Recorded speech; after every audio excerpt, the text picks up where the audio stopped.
Hey everybody, welcome back to Vlogmas. Today Michael and I are not reinventing any wheels. We just wanted to talk about our top 10 favorite Christmas movies. Most of them are classics. And why they're so special to us. So we both made a hot tea. Yes. Mine's just plain green tea and yours is cinnamon. Well, I have plain green tea, but I have super creamer, if you guys have seen the super creamer, with MCT oil in there and a little dash of cinnamon. Yeah. I am kind of getting over the sniffles. I thought I was having like a reaction to a cat that I was hanging out with, but I've been drinking a lot of hot tea and it's really helping me. So we just decided to stay away from people today and talk to you about our favorite Christmas movies. And then we'll probably pick one that we're going to watch later today. So, do you want to tell them how we came up with the list? Yeah, how did we come up with the list? We decided to pick our top 10 and then ranked them individually, added those scores, and got an overall rank. So one might be a little bit higher for one person than the other, but these are the top 10. Yeah, you scored my favorite Christmas movie so low, it's way down on the list. But that's okay. We're going to talk to you about all the reasons why each of us love each of these movies. And they're in really no particular order. We just tried to make sort of an ascending list of favorites. So we're going to start out with our bottom favorite and work up to our top. Okay, so number 10, the lowest rank. That doesn't mean we don't like it. Cumulatively scored the lowest out of our favorites. Was Four Christmases. Yeah. I remember going to see Four Christmases in the theater when it came out with my mom. It has Reese Witherspoon and Vince Vaughn in it. And I think at the time I did love it because romantic comedies were kind of having their heyday at the time. And he was in a bunch around that time too. So was she. But I've grown to appreciate it even more as an adult. 100%. Because you and I love to travel. And we've often talked about what are we going to do, the two of us, when we don't have any living older family members left. Yeah. And the movie really does bring home the thought of choosing yourself and what you selfishly want to do for yourself over spending time with loved ones that you don't know how much longer you might have, to prioritize them. Even if they get on your nerves and even if they are insulting or rude or, different, that movie really it means a lot more to me now that I'm an adult. So Four Christmases, I scored it pretty high, but you made it, you didn't score it so high. I'm thinking of more childhood and traditional as far as all the way through till now. I totally agree with you. Completely relate to it on a different scale now as an adult. Having, aging parents, you having your grandparents, so I guess what I'll say is we can't relate to it as far as, divorced families. We were fortunate enough that neither one of us went through that, at least not our immediate family. So it's not Four Christmases, but being states away, right? We live in one state. We have Julie's family lives in one state. My family lives in another state. It does get very complicated, convoluted sometimes. It's great that my mother knows your family and has spent time. So that is good, but I don't know if that would be the expectation these days, like it would have been, where our parents grew up in the same town, and so everybody knew everybody and so forth. So yes, it's relatable on a different level now. I think it's funny. I love Dwight Yoakam being the preacher. I love Tim McGraw in it. The manger scene is so funny. Yeah, it's a pretty funny Christmas movie. I feel like we've been part of some of those individual scenes at one family event or the other too, or we have someone like that in our family. I think we can all see some of our family in all of the characters in that movie. It is one. Again, this isn't the worst. No. This is like the worst of the best, I guess, because this is still one that we usually watch, if not every year, every other year. So it just, again, I was thinking about over the course of my entire life and memories with family members that I could tie to it. And so that's why I rated, I think, a little bit lower than what it did for you. It's pretty sentimental and special to me because I have the memory of going to see it with my mom, and at the time I just thought it was funny, and these are adult problems, these are the problems that adult married couples must run into. And now that I am an adult in a long-term relationship, I think it's actually pretty heartwarming, pretty endearing. I really, really like that movie. And it's kind of inspiring for what we might be doing with our Christmases someday down the road. That's true. That's true. Yeah. 4 Christmases. We're rating that one number 10, but we do both absolutely love this movie. But 10 in a good way. 10 in a because good we do really like this Yeah, movie. we do. It's a favorite, and we watch it probably every 3 to 4 years. We watch it together. Yeah. Number 9. It's number 9 because I think I gave it the worst. It's Santa Claus is Coming to Town. Oh. The old stop motion animation from the same folks that made Rudolph the Red-Nosed Reindeer. And I think, oh man, this one's a what was the other classic. one? We Mr. watched Frost this or... every year growing up. See, I didn't. I watched Rudolph. I know Santa Claus and Frosty, all those were on, I think, at one time. Stop motion surely had a moment in the 50s. It did. But there's more, I guess, and I didn't even put Rudolph on this top 10 list for me, but there's more sentimental memories tied to Rudolph than Santa Claus, although I've seen it a ton of times. I'm not really sure why we didn't even put, I feel like in my head I was kind of grouping all those. This one was yours. Yeah, all those stop motion, I think they came out in, was it the 50s? I think that's right. Yeah. Kind of grouping them all together because I watched those every year at Christmas with my mom. Okay. She would usually have me make popcorn for the family to share, and she never really told me how much butter you're supposed to melt to go in air pop popcorn. So I knew how to start the air popper and I knew how to melt butter, but I didn't know the ratios. So I would fill the air popper a little lid full of popcorn and then usually melt like 2 sticks of butter. That's better than movie popcorn. I mean, this popcorn and butter, and Mom really never told me that I was making too much butter. I bet you made the best popcorn. But oh man, with the salt on it, it was so good. And we would watch, these stop motion Rudolph, Santa Claus is Coming to Town. And you still have that I think there was another one. bowl. Yeah, I do. I still have the popcorn bowl. There was another one. For me, one. it just hits really close to my heart because it's so nostalgic. The Miser... Burgermeister, Meisterburger. Meisterburger, Burgermeister. It was, I mean, you're right. There was like 4 or 5 of those. You used to be able to buy them on DVD. They were all one little set of 30-minute, the same group. I think for our list, we are grouping all of those together. Okay, that's fine. But again, I don't know why Rudolph. It's above. Oh, I still remember the scene where he scoops up the clay with his hoof and smacks it on Rudolph's nose, and then Rudolph talks like he has a cold, and then it falls off. See, for that, the music was the best, right? The Burl Ives was the best. I mean, that's what made the Rudolph for me. I remember it. This is a little bit different for you. They always, I say always, so correct me if I'm wrong, but in my part of the town, right, where I grew up, my TV station, I want to say showed them on Tuesday evenings. So it was a school night for us. You were homeschooled. Maybe it was Tuesday for you too. No, I think we had the VHS tape. Okay, so for us, we always, whatever it was, I don't remember if it was NBC, ABC, or CBS, they would clump them all in. The only one that got its standalone was a different one that's on our list that we'll get to. But yeah, so it came on at like 8 o'clock. So sometimes we even had to cut it short depending on what year it was that we were in school. But like you said, every year it was on. It rated lower for me. Yeah. Well, no particular reason, because I love Burl Ives, I love his Christmas music, I love that music in those, but... I rated the stop motion classic holiday movies a little higher than Michael did, but that's okay. Yeah. They are still very near and dear to my heart, very nostalgic. And I will definitely probably watch at least one of them every single Christmas season. Mm-hmm. If I had to choose one, it would probably be Rudolph. Yep. Same. I can agree with that totally. Yeah. Mm-hmm. I'm gonna do our little snow globe here that we've showed you already. Next up, I did that for a reason, is Elf. So number 7, 8? Number 8. Number 8 is Elf. And again, best, you gotta understand, worst of the best, worst of the best. For me, Elf, I guess, first of all, I did not see it in the theaters, so you have a different story of how you were introduced to it than I was. I think for that following Christmas when it came out, I watched it, I rented it on DVD and watched that.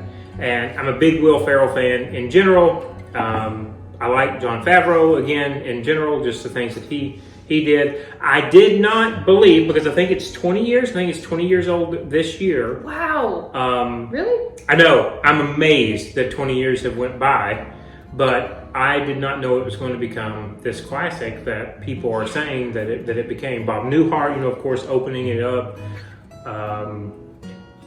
Being in New York, having been in New York around Christmas now, it's at a different level.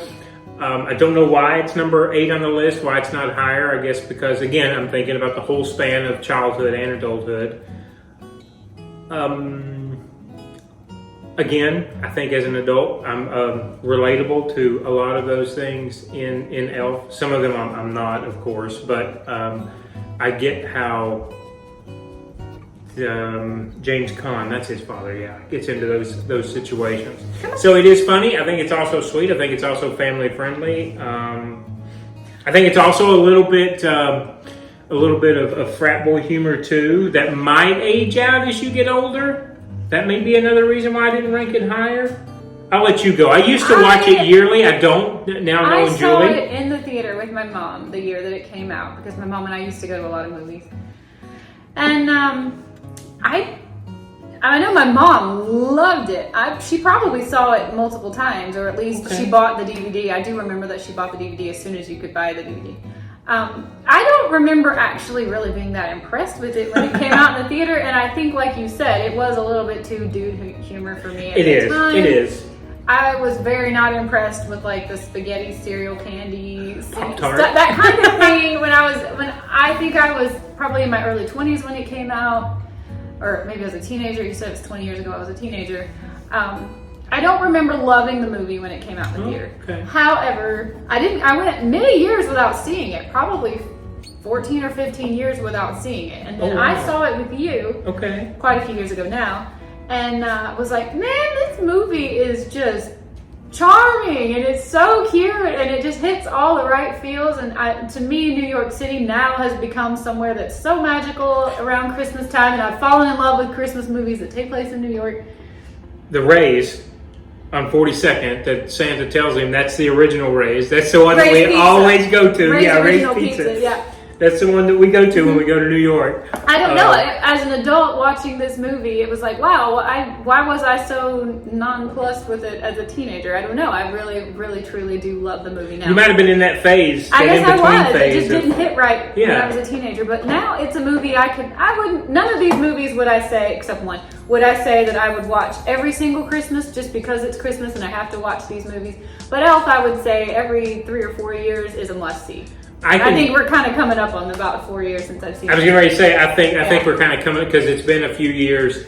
I always, there's 2 big lines that I love from the movie. Buddy the Elf, what's your favorite color? When he answers the phone. And then with Peter Dinklage saying he must be an angry elf. Yeah. So, because I use that when people are being rude around the holidays. I'm like, he must be an angry elf. It is cute. I do see how some of it's a little bit on the crudish side. So a girl in her late teens might not have found it as attractive as I was an early college kid during that time. So again, I can totally see how that we would have different points of view in the beginning.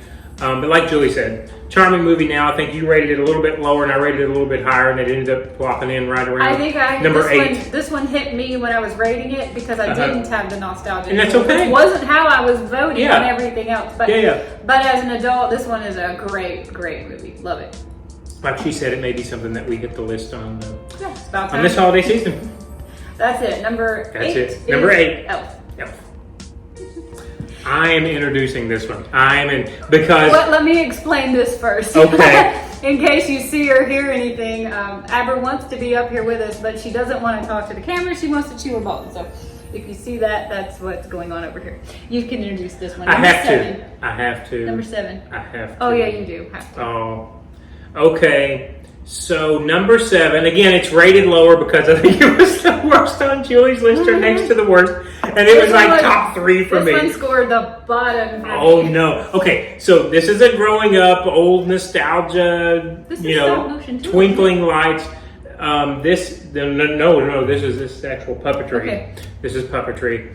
I won't talk too long about it, but it's Emmett Otter's Jug Band Christmas. I know, because a lot of people might not even have a clue what that is. Julie didn't before I met her. If anyone's never heard of it, it's done very much in the style of like the Muppets. Or it's Jim Henson, it is. Kind of like Fraggle Rock. He begged, I read his biography, and he begged and begged someone to pick this up. He wanted to do a Christmas movie, and finally HBO picked it up, which when I was growing up as a child we had HBO. Thank you, Mom and Dad. And that subscription service, again, I grew up loving Sesame Street. I grew up loving Fraggle Rock. I think that kind of phased out when Julie was going through the same childhood period, so she doesn't have a whole lot of nostalgia attached to that. My first watch was Kermit the Frog. So again, when this came out, I loved it. You can still see the strings from the top puppets. Yes. Oh, yes. You can still see like sleds being pulled, the string that's pulling the sled. I mean, they did not go back in and airbrush any of this stuff out when they re-released it on DVD. And so there were several years ago, Julie and I decided, you know what we're going to do? We're going to watch our childhood favorites, and that's when I introduced her to Emmett Otter's Jug Band Christmas.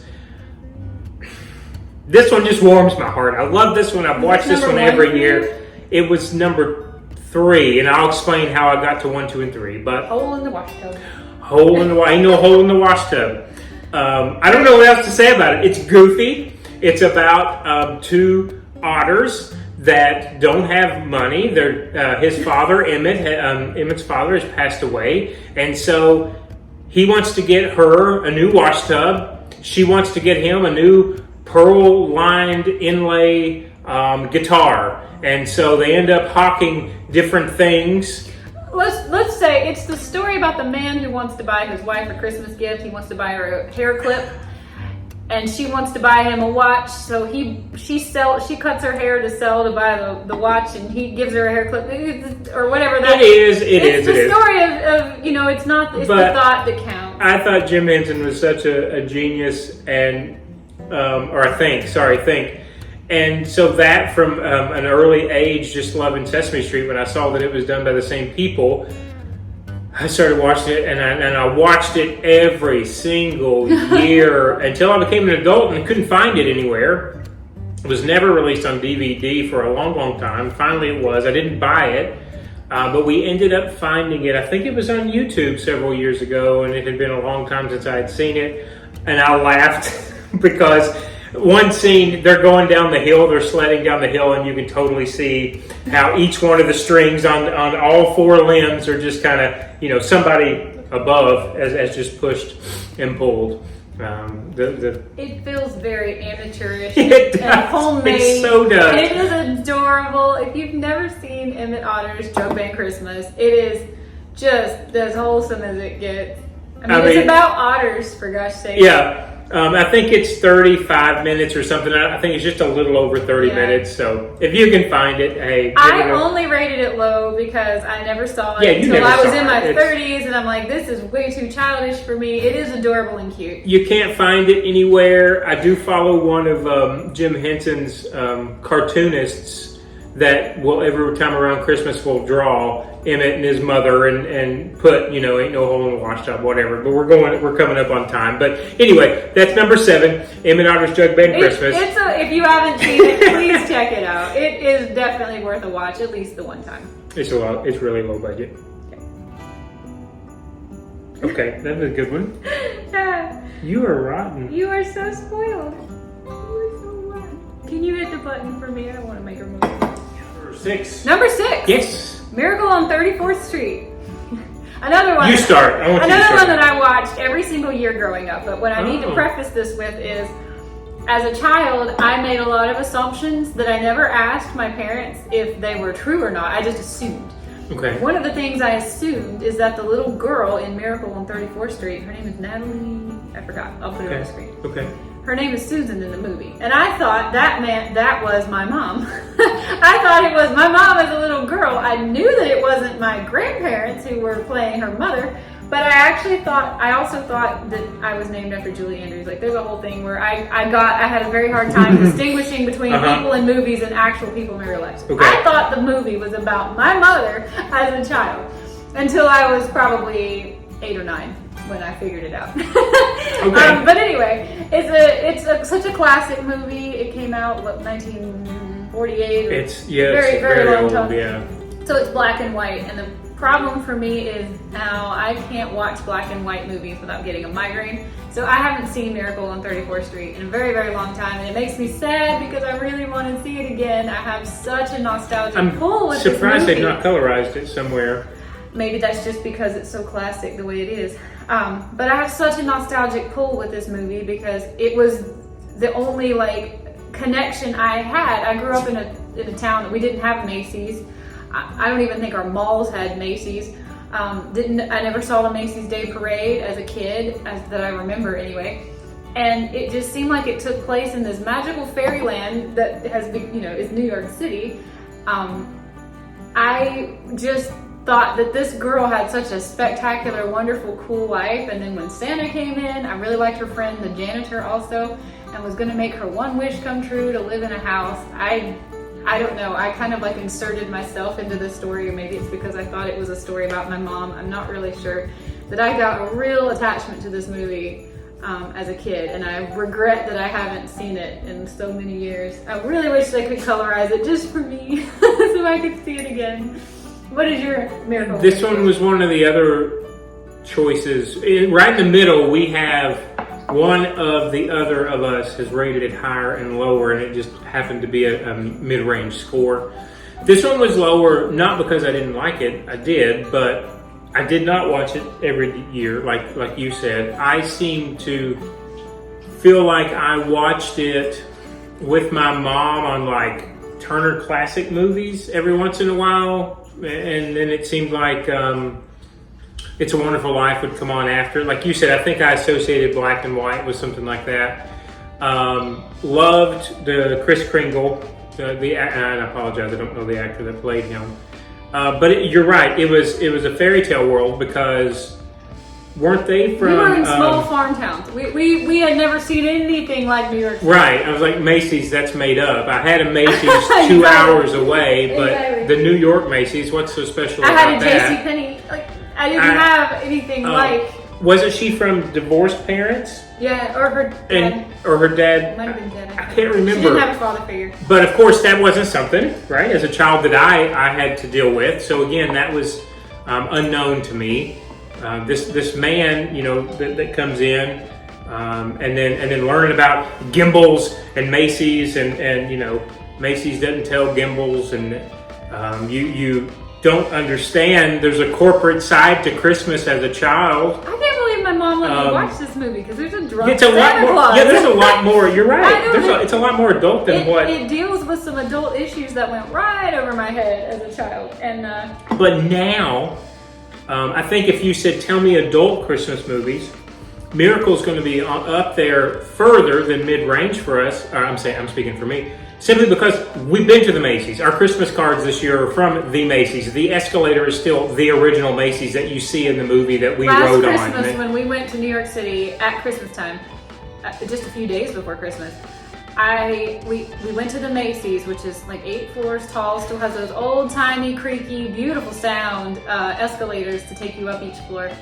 And I was sitting there at the little cafe drinking my coffee, looking at the line of kids who were in line to get their photo taken with Santa Claus, and I just started crying because it was happy tears, because it was such a nostalgic feeling that I was connecting back to this movie. Right. I'm pretty sure her name is Susan, if I'm not getting this in another movie confused. Of Susan wanting to go tell Santa that all she wanted for Christmas was to have a home and not live in an apartment anymore. And I just got I didn't even know what an apartment was. Like, I was so emotional sitting there. Like, this movie is nearly 100 years old, and here are all these kids who are still doing the same thing, and I am so blessed and privileged that I get to be here even though I'm an adult and I don't care about talking to Santa. They had all those little window displays that were made with dolls. There were miniature figurines like from this movie as you're standing in line to go talk to Santa, and it just was, oh man, that movie hits in the heart. And lit up at night, and the window fronts, you remember all those designs in the windows? Yeah. It hit in the heart so much. I think the only full circle thing we could do is to be there on the Macy's Day Parade, because we walked out, they have tables when it's not the parade, where the front of the parade is, or where they perform, and there's tables there otherwise, and we just kind of stepped out, and it's all kind of coming together. So yeah, that one's special on a different level. Really, but in the adult world. I missed that movie. I sure would love to see it again, and I think I might have rated it a little lower than I should have, just because I haven't seen it. I'm going to look again. Maybe there's a colorized version now. You guys probably would tell us, because I've not searched, because Jules, like she said, she can't watch black and white movies. There you go. It's a good one. It's a great movie. I could just strangle you for not rating this number one. Well, This I'll get next to movie it. has been my favorite Christmas movie. For me, this is 1. This is 12 out of 10. This is my favorite Christmas movie. It always has been. Since the first time I ever saw it, it has always been my favorite Christmas movie. Okay. It is White Christmas. You go. Absolutely, I'm gonna rave for 20 minutes if you don't stop me. It's okay. I absolutely adore this movie. I always have. I'm sure most people watching our video are gonna have seen this. It's equal parts romance and equal parts musical. Like there's so much Comedy. choreography and dancing, and it's all done in like long takes, one take. It's amazing. These were some seriously professional. There's Bing Crosby, Danny Kaye, Rosemary Ash, and Rosemary Clooney. Vera Ellen, I think is her name. I think that's right. Yeah. Oh my goodness, I don't know where you could ever get that much talent in one room today. Like I'm already. You couldn't with all the talent they have, not just acting. I have the piano music for the show. I listen to the soundtrack. This is a movie She sings the music all year long. all year long. I'm singing the music. This is one movie I insist on watching every single year, usually on Christmas Eve or Christmas Day. Yes, we watched it Christmas Day last year. It's not. I want you to understand. Again, I'm thinking timeline of my life, and I had never. Of course, I knew the music. I knew scenes from the movie, but I had never seen it start to finish. It's a long one, isn't it? In my entire life until I met Julie, and that was the first time I had sit down and watched it from beginning to end. Now, if you ask me now, yes, it has to be 1 or 2 or 1 and 1A because, like Julie said, I can sit and quote songs and lyrics from here as well. Everything about it, she's right. Everything about it is amazing.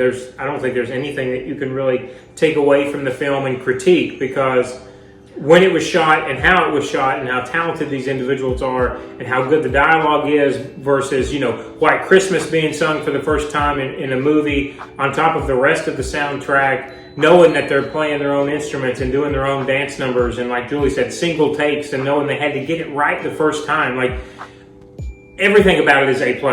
It's just that unfortunately, I did not have the memory that she has of This it was because another movie I made that butter popcorn for, I bet. and I watched every year with my mom. And my favorite color as a child was like bright blue. And that first scene where they're singing Sisters and they're in the feather dresses with the big fans, I was just awestruck. I still am. You didn't get the coffee mug. I have a coffee mug. I will go get it. You keep talking. I got her a coffee mug. For those of you who have seen, if you haven't, please do. It's on Netflix. Netflix bought the rights to it. It's been on there for the past few years, I think. But Danny Kaye and Bing Crosby, these girls we had, or were they after Rent? Who was the guy coming after them? And so Bing Crosby and Danny Kaye had to kind of come out and do the sisters' last number as the sisters had to go get on the train and kind of get away from whoever was chasing them. And I don't remember who was chasing them. But there's a scene where they dress up and have some of the props. There you go. And so I think it was. You got this for me a few years ago. I had to. I adore it. It's. I wish it had the 2 girls on the other side. That would have been absolutely perfect. Oh man! Oh god, I love this movie. So I got that for Jules, and there were a few things that I saw I wanted to get her, but I thought I knew the coffee mug would be what she used the most. It sure is. But again, it's only number 5 because I don't have the stretch of memory and nostalgia that she does, but I have very quickly come to love this movie, want to watch it every year. We do watch it every year. I've never seen a live performance of White Christmas. However, I do know there usually is a touring show. I did not thought know that. I saw that somewhere here in Brevard County was doing a production of White Christmas. I've always wanted to see We should check that. a live production of White Christmas, but that movie is just insurmountably amazing. I would probably have to say it might be my favorite movie of all time. Like I have the romanticism about the World War II and the post-World War II era, and it plays into that. Gone with the Wind. Gone with the Wind. Probably. It is. It's musical. I love a movie. Yeah, that's true. I love a movie that has lots of singing or singing and dancing numbers, but I don't like movies that are solid singing from start to finish. And this one, I think what's good about it is usually you get one or the other. You don't get both. And what I mean is you either get music or you get good dialogue. You don't get both. And this gets you both. They are a traveling musical company that does performances. So I don't love musicals if you're singing for no reason. I like musicals when you're singing because you are set in an opera house or whatever. But like Les Mis, there's no reason to sing all the way throughout Les Mis. But in White Christmas, they are a touring production of singing and dancing. So of course there's a lot of singing and dancing throughout the movie. But when they need to have dialogue, they just speak. It's perfect. I would say both of us, on a given 7 days, of every single week, we spend at least 2 of those humming or singing or repeating a line from White Christmas all year long. All year long. I'm not even kidding. When I saw you weren't putting a number 1 beside White Christmas, I was so mad. How could you? It's just because I don't have, you have a much longer stretch. If it's not your favorite movie, you're wrong. It's just I can get on board with that now, but thinking about it over the course of my life, it's okay. Now it's tied. Okay. No, but now it's tied firmly to you. Like that is, it's a core memory for me. Same with Gone with the Wind. I'd never seen that all the way through before you either. So anyway, number 5 should be number 1. Possibly White Christmas. White Christmas. That was a great take. That was. Number 4. Yep. I am wretchedly mad that my number 1 only scored number 5. And this is the movie I gave 10. I gave this the lowest rating because I do not like this movie. And Michael, this is your favorite, is it not? It was number 1. It was number 1 for him. And somehow the odds worked out where this movie scored higher than White Christmas. Listen, just so you know, White Christmas was number 1 for her. These 2 were tied with points right in the middle because it seemed like they were, again, out of the 10 choices, our both extremes. Yeah. And so Julie wanted to start with hers first. So it's A Christmas Story. Now, Julie has no ties to it. Mm-mm. She doesn't care if it's ever on. I have to, this one, like she was saying about getting teary-eyed, for me, so I can tell you every single Christmas from the time that it ever started airing on TBS and doing the 24 hours of broadcast of that every single Christmas morning when we woke up and our parents called us into where the presents were, that was on. And so that is a big thing for me. I think when it came out in 84 or 6, I can't remember. I think I'm the same age as Ralphie was in that. I know it's set in the 50s, but that's neither here nor there. But it was a year after that, or 2 years after that, my dad set up the exact same thing, the exact same way that Ralphie's dad did with the BB gun. We'd opened up all of our gifts. We were all done. That was fine. I wasn't disappointed like Ralphie was. He goes into the other room, which is where our stockings were, in the dining room where the fireplace was, and he comes out with this gift wrapped. And they did a commemorative anniversary edition of Red Ryder. It was in the same packaging, had the same thing when you open it up with the BBs and the sight and all the other jazz and the leather on the stock and whatever else. So that's why it has to be number 1 for me, because that is just such an ingrained memory from the time I think I got that when I was 8. From then until, I won't say so much now. If it's on, that's cool, that's fine. But when I'm thinking about, nostalgic movies, that one had to be number 1 for me. So that's why I did that. So I never saw it as a kid. I have tried multiple times to watch it as an adult, and I don't think I've ever made it start to finish because I hate this movie. I hate it so bad. It's not as good as I remember it if I watch it nowadays. I absolutely cannot stand it. I haven't got one good thing to say about it, and I am so sorry that is my opinion. And I know that it's an unpopular opinion because nobody hates A Christmas Story, but it's boring. I find it so boring. I can't get down this. Every time you turn around, somebody's getting their mouth brushed out with soap. Somebody's in trouble. Somebody's getting yelled at. It's not comfy, cozy family Christmas story to me. And I've never made it to the end, so I don't know. I don't even know the baby scene. Because I start the movie at the beginning and peter out somewhere around maybe 15 or 20 minutes in.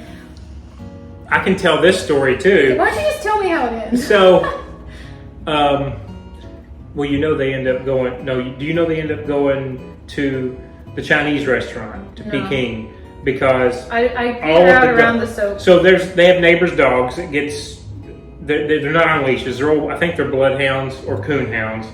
Well, Ralphie goes out with his BB gun, and he ends up shooting this metal sign where he put the target. It ricochets, come back and hits him right here, breaks his glasses.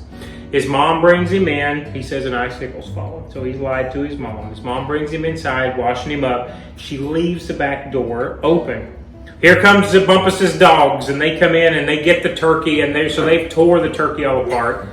And Dad says, we're going out to eat. And so they go to this Chinese restaurant where they bring out a duck that has the head still attached and rice. And so Ralphie's just reflecting on how it was the most memorable Christmas that they had. I never made it to bloodhounds, ducks, or memories. Well, I don't even think I ever made it to the BB unwrapping scene because I thought that's how the movie culminated. No, I mean, it is. It kind of lulls, or not lulls, but he goes out and they've got the big crescendo of the music because he's going to shoot it and he's like, there's a so he scene. opens the BB gun in the middle of the movie? No, not in the middle. There's probably about 15 minutes left, 20 minutes left. Oh my. And he's replaying. He's dreamed about this for so many nights, and he's replaying, shooting all the the robbers, and he he ends up shooting and hitting the middle sign and coming back and hitting him. I did not have that happen, but I will tell you. Christmas is the 25th of December. My birthday is at the end of January. So in less than a month's time, I was told to never go out into the front yard to shoot the BB gun. That you got for Christmas. That I got for Christmas. My brother puts this paper cup on the back in the front yard, in the front driveway, puts this paper cup on the back of my dad's truck, on top of the tailgate. Shoot this, Michael. 8-year-old me, getting ready to turn 9. Shoots through it, right? It's paper. I'm only about 10 feet away, straight through it into the back glass of my dad's pickup truck. And it doesn't shatter because there's tint on it. It just sprinkles down. And we're just standing there speechless. And I'm thinking back to the movie. It's been less than a month ago. I was like, you couldn't have written this, And so, of course, now we've got to go tell. And so we did, and I thought I was first threatened with the birthday money that I'm getting is going to be, putting glass back in that truck, and it didn't happen that way. I just got grounded and more of a tongue lashing than anything. But again, this is why this movie is rated so high for me. I have so many memories, from this movie. I had to put it up there. So worst movie I've ever seen. No, sorry. A Christmas Story. Number 5. We meant to say that's number 4. Not number 5. Number 3. Don't know how this got number 3. I feel like most people would say this should be number 1. You think so? I sort of feel that. If you've seen our neighborhood decorations, you'll you're not wrong. Wherever we live, this should be number 1. Number 3 is only by default of how we scored Charlie Brown Christmas. Which is weird because I think this one ended up getting thrown in lower, even though we both have big time memories of this one. But because of, again, the scoring, the way we've averaged the 2 scores. Yeah, Charlie Brown Christmas. So this is by far my mom's favorite Christmas movie. So we would see it every Christmas, probably more than once a Christmas, if I'm being honest. And I used to always send her a Charlie Brown Christmas card, and I would buy her any of those, any and all of those stickers. Little Charlie Brown tchotchkes. Like, I would go to Hallmark and buy all the little, back when prices were more reasonable than they are now. Yeah. Little figurines, snow globes, Yeah. Pull the string and it sings a song. I think there was a little Linus playing the piano that Mom used to set right outside my brother's bedroom door to wake him up because it was loud and obnoxious. Any Charlie Brown tchotchke I could ever find. I even crocheted her a little Snoopy dog one year. I remember that. Yeah, I remember that. So yeah, Charlie Brown. I associate this movie so close with my mom because she loves this movie so much.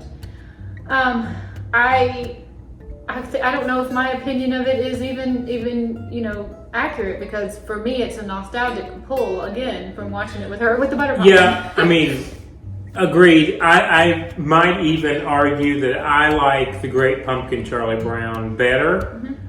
I don't know though. So I grew up much like you. Well, not much like you and your parents, but I grew up with Charlie Brown being kind of there. And I'm going to date myself to how old I am, but my first experience with A Charlie Brown Christmas was, I don't remember who the publisher was, Golden maybe, but it was the books that had the cassette tape in the back. Do you remember that? Yeah, I remember those. So I heard it first narrated and followed along with the book. I had a lot of those Charlie Brown books, and some Dr. Seuss as well. And so we didn't even put Grinch on this list. That's for another day. Oh my gosh, how did I forget that? But core memory, I've always loved Charlie Brown. I loved to draw as a kid, so I would copy everything I saw in those little books. So Snoopy was a big one. I've had, like I told you about Kermit, I've had Snoopy watches when I was a child. I have Snoopy right now on my Apple Ultra watch. So I have always enjoyed Snoopy. My mom, we have a blanket that has all, not seasons, but all the holidays. Should have laid that we out. should have, yeah. That she gave us because she knew that Julie liked Snoopy, probably not as much as I do. But yeah, anyway, it was, I won't say I've collected a ton of stuff, but do you remember when Snoopy did Joe Cool? He had the sunglasses on, Mm-hmm. So anyway. I don't know if it's great. I think Charles Schultz was really talented and extremely smart. Watching it as an adult, I don't know. What would you say? I don't actually really enjoy this movie as an adult, and it's sad, and it hurts me to have to say that. But I associate it so much with my childhood and with my mom, and as an adult it doesn't ring for me. I don't know. Now I'm like, well, wait, why is everybody picking on Charlie Brown? That's how I feel when I watch it now. It's like, this isn't as why is nobody picking on Pigpen? G-rated. Yeah, why can't somebody tell him to clean up a little bit? No, but yeah, I know what you're saying. I don't know when the last time I watched it was. I think I don't know for me either. I have rated it highly based on pure nostalgia, and then if you were to ask me, hey, you want to come over and watch Charlie Brown, I would say no. I know. I don't want to watch Charlie Brown that. as an adult. But I enjoy Charlie Brown Christmas decorations. Of course, I enjoy the song, the theme song from the movie, or any of the other recordings of the music in the movie. I love seeing someone who's done their whole front yard in Charlie Brown. But I wouldn't watch the movie. I don't know if I'll ever watch it again. I feel the exact same way, and I don't know why that is, but I feel that It's become more of a conductor. Decoration and a scheme, and a tchotchke. And like you said, the music. Yeah. You had the piano music, yeah. I'm but not the even movie, sure how it scored so high now on our list. I think it was that pull. It's what you said as kids. We know that we're supposed to love it. That's right, yeah. I get excited when I will show you our neighborhood Christmas decorations. Everybody's got Charlie Brown. Somebody's garage is completely covered with it. I love it, but I don't love it. But the movie, I think that's right. I agree with you. I think that may be what it is. It's like, I love it enough to have it on my watch, but if you said, sit through it. Yeah, I was like, if you want to watch it right now, I was like, nah. there's a lot of other things that I would rather watch. I would have it on for background music if I needed, or background ambiance, but I wouldn't sit and look at the TV and watch it. I wouldn't. Yeah, I think I would rather do the soundtrack. Yeah. The soundtrack. Number 3? Somehow that made number 3. I'm so confused. It's been so out of order, yeah. Let's move on to number 2. Okay. Top number 2. 2. Is Love Actually. I saw this. Is that a cop out? I don't think so. Okay. I saw this movie in the theater with my mom the year it came out, and she was mortified. She had no idea it was going to be as adult. I wouldn't say it's even that adult or risque now, but at the time, as sheltered as I was and as religious as my family But was, Martin Freeman is shooting a... I know, she was absolutely horrified, and I don't know how she actually sat through the whole movie, because she was absolutely just, she was disturbed by this movie. So that, I was a teenager again. I think I'm about Keira Knightley's age, maybe a year older than her. But anyway, I remember that she was so upset by this movie that I never talked about it again. Oh. We never saw it again. I almost forgot about it. And then about 5 years ago, you and I were watching Christmas movies, and you said, hey, let's watch Love Actually. And I said, I can't remember what it's about, but I will never forget that porn scene, when one of the very first scenes, if not the first scene. So we watched it again, and it was just not near as bad as I thought that I remembered it was. Like, somehow my brain had told me that Mom said it was so much worse than it was. This movie, I mean, it is absolutely precious. It's so cute. So many big actors in it now. So many heartwarming romance. I mean, I'm sure I've seen the memes about how Colin Firth couldn't possibly have gotten consent from a woman if they didn't speak any, words in the same language. What? Keira Knightley's only 5 years older than the little bitty boy, and how in the world is he going to make whose long distance relationship has ever actually worked out? Like, I've not read these. I've seen. It's like when they tore apart Winnie the Pooh and told you how each and every one of those characters in Winnie the Pooh represents a different mental illness. They've done that to Love Actually, and I reject it. I reject that because this movie is so good. I love this movie. Is it a Christmas movie? Love Could you play it? No, but could you play it in other seasons? I watched it for the first time. It wasn't Christmas. That's why I'm asking. Oh, I thought. And I loved it. I thought it was a Christmas. It is. No, it is. But I'm saying, is this? Some of these we're not going to be watching Elf in the middle of July. Valentine's Day. We have other. Oh, but there's a ton of spin-offs, right? Similar theme where you've got 15 different plots going, and what you don't know is they're all closely related till right at the end. Like, yeah, that movie, we have plenty of other seasons. But I think Love Actually spawned those. It was the first one I ever saw. But what I mean is, we're not going to watch Elf in July. No.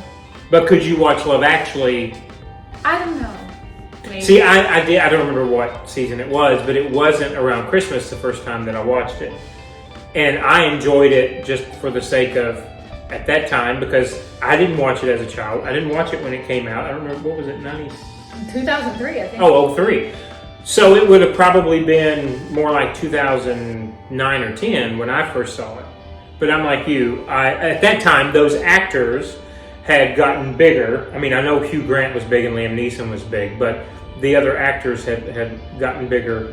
Of course, now some of them are superstars. But yeah, I loved all of it. I feel like it's one of those, I don't know, I wouldn't call it, I don't think there's any cheesy moments in it. I think each one of those, again, we can relate to on some level.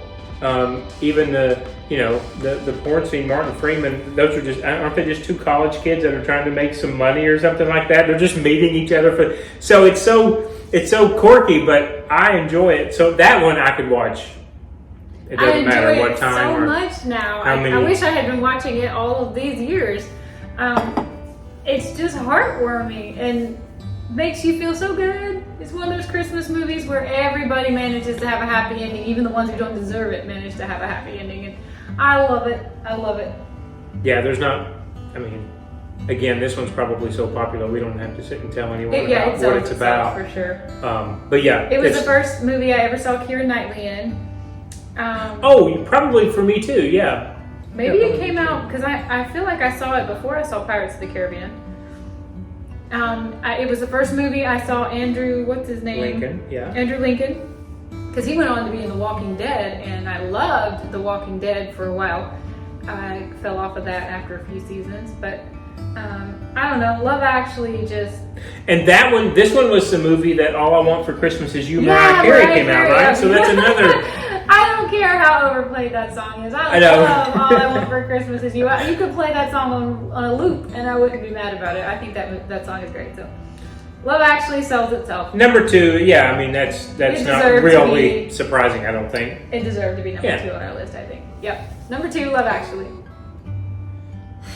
Number one. Number Is this one. a surprise to anybody? No, because they've all check marked and they know what's left. I told them already the Grinch isn't left, so I think this one is a no-brainer. I don't know how the Grinch didn't make our list. We'll I totally forgot. We'll give Grinch a participation trophy. She Not the Jim Carrey She doesn't version. like the theatrical. Yeah, she likes the animated. I won't do the Jim Carrey version. I can't. I love it so much more It's than right the there old with Christmas Well. Story. I've never made it through start to finish. But Boris narrating the cartoon, you've got to give it to Boris. Yeah. Oh my gosh, I love it. But anyway, we'll give that one a participation trophy because we forgot. We Totally. forgot it probably would have bumped somebody else off this list. We forgot that.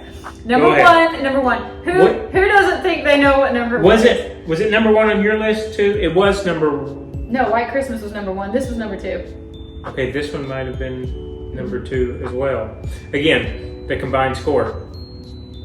Christmas Vacation. Has to be. National Lampoon. Who Has to doesn't freaking love National Lampoon and Christmas Vacation? For me, this was number two. White Christmas was number one, but they're almost interchangeable. Who doesn't love this movie? Do you remember that house in Charlotte where we could, where we lived, we could walk to, and they did their whole yard, including Yes. the RV. They RV was decorated- out, Eddie was They had out. mannequins out. They had Eddie in his bathrobe, and they had a statue of a Rottweiler, and they had somebody up on the roof. Still to this day, With around the Griswold holidays, lights, yeah. I start getting text messages from my brother, Eddie. Quotes. We trade back and forth This is through one the of the most season. quotable Christmas movies. My mother comes over during the holiday season. That's the number. Can we watch that? You and I watch that one yearly. That one was one. You were talking about VHS. So again, I don't remember 84, 86. I'm getting my years mixed up between this one and A Christmas Story. But when it came out, we didn't see it in theaters. But again, having HBO subscription, the next Christmas, it came out. And my mom and dad had a VCR. So they had ran it and videotaped it, taped it, yeah, on HBO. And so that's how we watched it from then on out, which means much to what you were talking about with your Santa Claus is Coming to Town, playing it over and over again on VHS. That's what my parents, because we couldn't really, there were some scenes we were told we had to leave, or they would watch it on their own while we were in bed, but that was on repeat. And I never knew, this is funny, I never knew what the animated intro was for years because they, I guess, had forgotten to hit record. So the record is the first opening scene of them driving on the highway singing. I didn't know that there was a whole, 30, 45 seconds of Santa and animated stuff before that. It's crazy. But yeah, I mean, this one's... I don't think I ever saw Christmas Vacation as a kid. I am almost confident I never did. I don't have any memory of ever seeing it as a kid. I'm pretty sure the first time I ever saw Christmas Vacation, I was 28 years old. Really? And it immediately rocketed itself Yeah. into a core memory. It felt like I grew up with this movie because Yeah. it did come out like the year I was born, or Yeah. I can't remember. Yeah, something like it that. felt like somehow this movie was like, we're gonna make sure you remember it with nostalgia, even if you never saw it until you were almost 30. Yeah. I laughed until I just cried. I still do. It's one of the very few movies that can actually make me laugh out loud. Yeah, Joey Even doesn't to this do day, I don't really a whole laugh. lot of comedy. I don't really get. You laugh. You just don't do a whole lot of comedy. I mean, at movies, like Yeah. it's pretty hard. Even stand-up comedy, I might snicker, but it takes a lot for me to laugh out loud. But this movie just gets me in such a rollicking good mood. I can't help myself. By Yeah. the end, it's just freaking funny. We actually, we started a new tradition, two new traditions. You okay? I know, I glitched there for a second. Two new traditions after that movie. Oh. One, we got a pop-up version of The Night Before Christmas, which we had to now all of a sudden begin reading. You mean as a kid? As a kid. Oh, okay. And my dad had to have one of those Chicago Blackhawks hockey jerseys that he wore around the holidays too, like the few days leading up to Christmas. So it is just so ingrained in my childhood, just like A Christmas Story is, that it had to, I couldn't really do 1 and 2, but that's how I did it. Those were my It top two. somehow And plugged itself right there with all the things I did see as a kid. every single line, you know, we can sit here. We wouldn't even have to have the movie on if you wanted to start I love it. the swimming pool scene. Oh my God. Melikiyama, I hope I'm saying this right. For some reason, whenever I hear that song now, I get so happy. I go back to this movie and I'm just replaying the whole Oh yeah, scene that plays on the radio. Funny. Yeah, it's so funny. Yeah. We were just walking outside, walking the dog yesterday, and we started firing off cracks about the Christmas bonus check that finally shows up. Like all year long, you can quote this movie, but at Christmas, it's like a Rolodex of funny quotes. Yeah,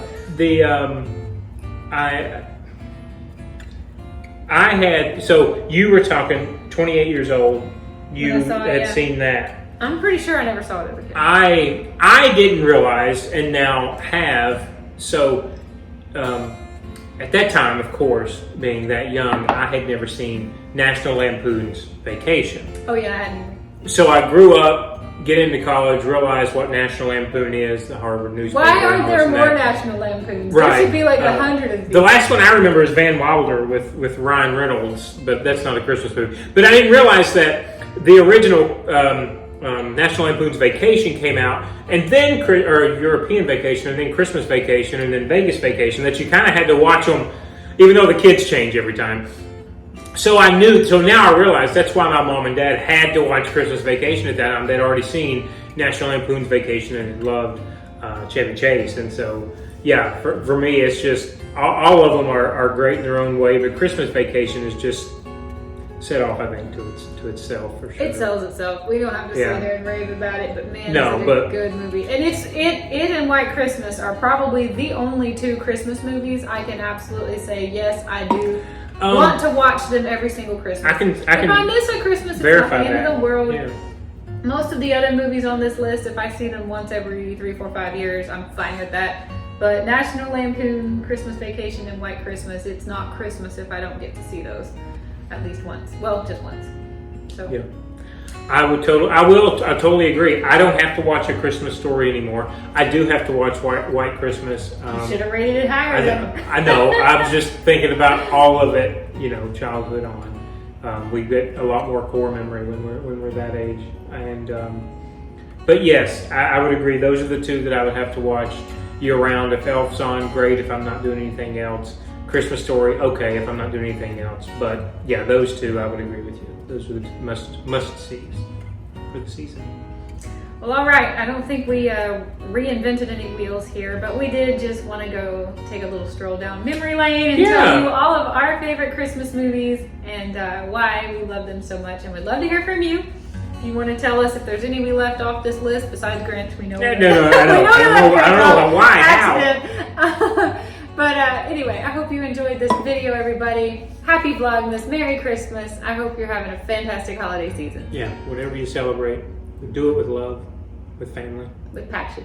Have a good day. We will see you guys in another Vlogmas another day. Bye, everybody. Bye.